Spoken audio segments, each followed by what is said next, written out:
क्या आपको पता है कुछ लोगों ने करोड़ों प्रॉफिट बनाया और 1 रुपया भी टैक्स पे नहीं किया। यह है मॉरिशस लूपहोल की कहानी।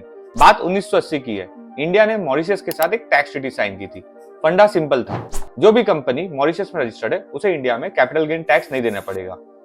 जैसे ये चीज हमारे फॉरेन इन्वेस्टर्स की नजर में आई, हर किसी ने एक शेल कंपनी ओपन कर दी मॉरिशस में और इंडिया में जो भी इन्वेस्टमेंट करना था वो मॉरिशस के थ्रू करने लगे। बात इतनी फैल गई कि 2000 तक इंडिया में जितना इन्वेस्टमेंट आता था उसका 40% इन्वेस्टमेंट मॉरिशस के थ्रू आने लगा। जैसे ये चीज हमारे गवर्नमेंट की नजर में आई, उन्होंने एक सर्कुलर निकाला, जिस भी कंपनी की पेरेंट कंपनी मॉरिशस में नहीं है उसे ये टैक्स ट्रीटी एप्लीकेबल नहीं होगी।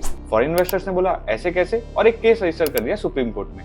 केस का नाम था आजादी बचाओ आंदोलन वर्सेस यूनियन ऑफ इंडिया, और इस पर सुप्रीम कोर्ट ने और शॉकिंग ऑर्डर दे रहा था।